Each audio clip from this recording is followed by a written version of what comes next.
Max Kellerman joined by Brett Okamoto. Brett, we watched UFC 265 together from our perch on the ESPN set. And I want to start, before we get into anything with Cyril Gane and Ngannou and Jon Jones and Stipe, there's a lot of stuff to talk about. I want to start with Vicente Luque's win against Michael Chiesa, because we were talking about that fight before it took place, as it was leading up to it. And I was saying, I think Chiesa's going to win. If Luque wins, it's because he has that thing in him that refuses to lose. And I talked about this with Chael a couple days ago. Chiesa almost had the choke. Like, he almost had his arm in there twice. And even afterwards, Luque said he was 80% in there, but not 100%. And Luque winds up submitting him. Your impressions of Luque and Chiesa? Yeah, well, you and I were talking about it that night, right? Before the fight started, we said that there are just certain guys who have that will to win. Like, there's a toughness factor, but there's also just not to just get through the fight, but also find ways to win. Luque has that, and he also has, Max, a lot of ways to win fights. And Chiesa talked about that before. He said, this is the most dangerous guy I've ever fought because he can knock you out on the feet and he can submit you on the ground. And when he said that, we're like, Luque does have great submissions and he can submit you on the ground, but he's not going to submit Michael Chiesa. I don't think really any of us saw that coming. Of course, it's mixed martial arts. Anything is really on the table. But you asked all of us Saturday morning, is Vicente Luque going to submit Michael Chiesa? We probably would have said no. But what Chiesa was saying was Brett, correct. I thought the opposite. I thought Chiesa's going to submit Luque because Chiesa's looked really good at welterweight. Of course, we all did, but that comes back to the point of Vicente Luque really is dangerous everywhere. Michael Chiesa had it right. This guy can finish fights everywhere, so he is one of those guys. It's almost like we were saying this so much about Derek Lewis, but you can say it even more so about Vicente Luque, is that he can be losing a fight, but he can knock you out, he can finish you at any moment, and he's shown that over years of experience now. I brought this up before the fight. It kind of caught me off guard that this was Vicente Luque's 17th pro fight, and we have seen him be in trouble at times but still win the fights, and that is because he has that winner's mentality that you and I were talking about earlier, but he also has the skills. He has the ability to finish those fights. That just makes him very dangerous. Now, I want to talk about Chiesa, because Chiesa, right from the beginning of the fight, looked so nervous. He was stumbling around the ring before he was getting touched. Remember that? He's on the perimeter and he keeps falling down. It's like, dude, you can't stand up. And it was something's going on. This is a statement that Chiesa put out on Twitter. I want to read it aloud for those who haven't heard it, and I want you to respond. Chiesa's a nice guy coming across. It was an honor sharing the octagon with him. To say I'm embarrassed is an understatement. This is what's interesting to me. Physically, I was in the best shape of my life. Mentally, I was battling myself every single day. I put too much pressure on myself this fight, and I cracked. Historically, throughout my career, every time I faced adversity and came up short, I've turned around and grown tremendously. A couple more wins, I'll be back in the mix. Goal remains the same. My belief is just as strong, and I love every single person that supports me so much that it hurts. It doesn't seem to me that Luque ever has to write something like that. It doesn't seem to me like Luque is battling himself. He looks extremely confident and extremely prepared. And Chiesa's physical demeanor, even when he got in the ring, betrayed a lack of confidence, I thought. First, just your reaction to Chiesa's statement. Yeah, man, I think there are certain personality types that just bode well for fighting. Again, I'll look at the main event, right? And granted, Derek Lewis had a lot of pressure on his shoulders because he was the hometown guy. He was the guy that everybody was showing up to see. So he did have that pressure. But you compare that to what we were seeing out of Cyril Gane. And this guy, in just his 10th professional MMA fight, he's so loose, he's so relaxed, he's so confident, he's having fun, he's cracking jokes. Every single time I saw him last week, at the Fighter Hotel, it didn't matter what setting he was in, he was happy, he was upbeat, but he still has that killer instinct, he still has the ability to be mean inside the octagon. So those guys that just naturally, they have the right personality for fighting. Not to say that Chiesa doesn't have the right personality for fighting. This guy has had a lot of accomplishments in the octagon, but I also think he's a guy who thinks about things a lot, Max. I think he is one of those guys who sits up and watches every one of Vicente's fights, who's really studying every move of his, and sometimes that can be great. Sometimes that can make you a little hesitant. You can start to get wrapped up too much in what that guy's doing and not what you're doing, and that's what I saw early on in that fight, is that Chiesa really just was not in a hurry to engage with Vicente. When he did, he actually had some success. He took him down, but he was too aggressive. He lost that position. I think that's probably why he's embarrassed. Yes, he was running around the octagon, but I think knowing the kind of grappler that Chiesa is, he's probably embarrassed that he got too overzealous and gave up that position and then was immediately choked out. That is just not something that Chiesa is it's not going to sit well with him, obviously. Meantime, Chael Sonnen told me here on Max on MMA on Monday that hey, what about Leon Edwards? He's been passed over, and he's available, and you make Edwards and Luque. Dana White has since said, like, he was thinking, like, Luque, what are you doing? You're not going to choke out Chiesa, and then he did it. So, like, Dana's over the moon on Luque, and it sounds like, given Luque's call out of Usman, given Dana's reaction, given Usman's reaction, that Luque might skip to the head of the line here if Usman retains his title against Covington in the rematch and maybe get the next title shot. Let me tell you, I would rather see him fight Leon Edwards. And by the way, I think he beats Leon Edwards. Edwards against Diaz was winning the whole fight and got rocked late in that fight. And Diaz, who knows what he's doing, should have finished him. If you're Diaz, you're looking at that fight later, you go, come on, why didn't I finish that guy right there? He should have, and he didn't. Luque gets you like that, he's going to finish you. That's when we're talking about that mentality. Luque would have never let him off the hook.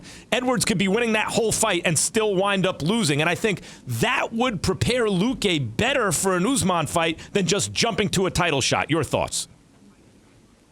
I mean, it certainly, I guess, can't hurt. I mean, I guess when I look at experience, it's all learning experiences. I mean, Vicente is not an older guy. So yeah, getting in the octagon with a guy like Leon Edwards and preparing for a guy like Leon Edwards, spending a full camp, preparing for what he does well, because Leon is very, very good, man. I mean, he doesn't really get the fans behind him. He doesn't get the casual person, the excitement level, but he is very, very good. So you have to be mindful. You have to be prepared to fight somebody like that. So yes, the experience of fighting him, would it help Vicente Luque? Sure. I do think that Luque is probably coming out of that fight a better fighter than the one that he would go into it with, right, having that experience. But I will say that I don't think it's necessary. I don't think it's necessary. I mean, I think Vicente Luque has proven himself. Like I said, that was his 17th fight in the UFC, not just professionally, in the UFC. This man has won now 14, I think he's 14-3 in the UFC. I don't think he needs necessarily an experience of fighting Leon Edwards. I think it would be a risk that he doesn't necessarily need to take because, quite frankly, no one's really banging on the drum to see him fight Leon Edwards. I know Chael is saying it. You would like to see it, but the fans are not really clamoring for that. I think Vicente Luque might jump the line, or he might get that Nate Diaz fight, because I do know for a fact, Max, that Nate Diaz would like to fight Vicente Luque. That's a great and if fight. you can just build your name and basically do what Leon did, but then do better than what Leon did. That was supposed to be Leon's fight where he builds his name. He didn't get the job done. He almost got knocked out by Nate at the end. What if Vicente goes in and they have a back and forth fight? Then Vicente is through the moon, man. I think that's a great point for the title because he's got the skills and the name. That's a great point. In other words, Edwards got the job done against Diaz, but not the real job. Edwards didn't get the job done in a larger sense, capturing the public's imagination, whereas Luque maybe did. Here's the developments at heavyweight now. Ngannou and Gane is supposed to be next for the undisputed heavyweight championship. And Dana apparently, it's been reported, Dana has Stipe saying yes to Jon Jones next.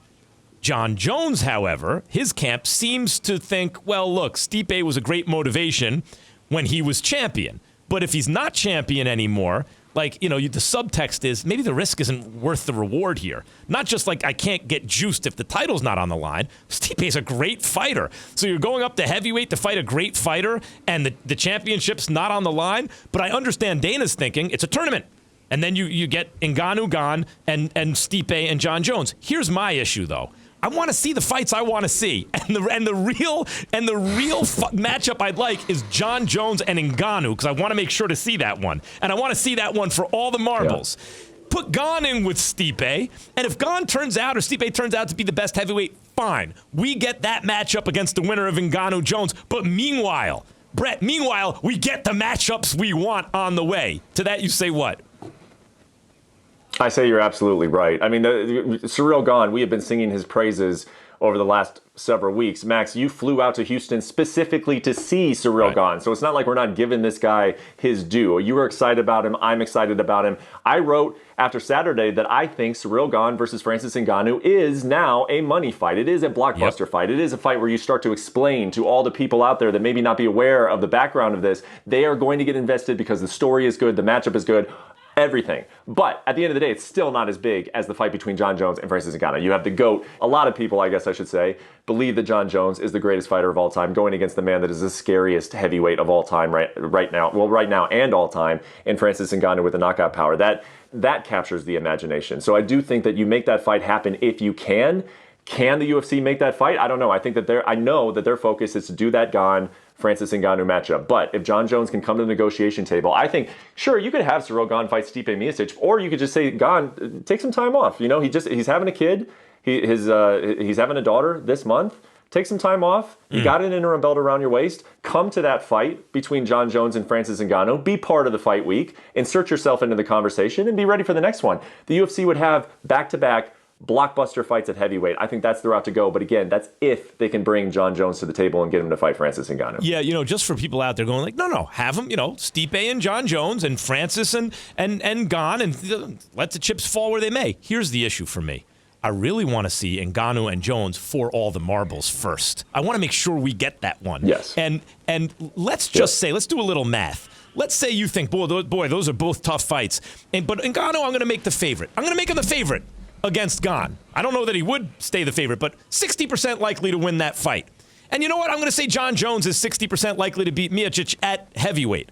But you know what that means? You're still only 36% likely to get the matchup you really, really want to see, which is Jones and Ngannou for all the marbles. I say let's go right to the main event and then also have another great main event on tap. Or maybe two. You're right. If Gane doesn't have to fight Miocic, you can just line them both up for the winner of Jones and Ngannou and still have a Jones and Ngannou rematch depending on how it winds up. I mean, those are the kind of capture the public imaginations kind of fights that I want to see.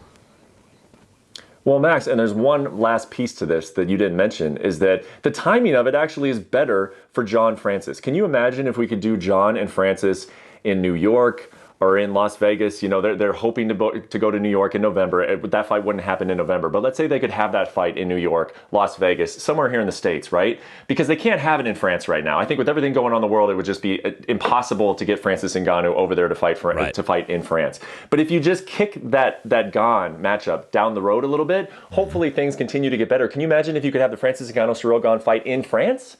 It makes so much more sense to have that fight there. Or Jon Jones, Ciryl, right? If Jon Jones beats Ngannou, it's still a huge, enormous mega fight. Jon Jones versus Ngannou is the fight that the fans want to see now. And so you get that fight, and then potentially you make it even bigger because hopefully the world's more opened up more, and Ciryl Gane, as the interim champion, can challenge to unify the belt in France. I think that would be the ideal situation for the UFC looking forward over the next year. Well, we've done it once again, Brett. We figured everything out together here. We figured it all out. Now That's what we do. That's what we do on this show. And Dana's done riding through Montana or wherever he is right now. We'll have to let him know. Okay, here it is. As always, Brett Okamoto. Appreciate it, brother. Thanks for watching ESPN on YouTube. For live streaming sports and premium content, subscribe to ESPN+.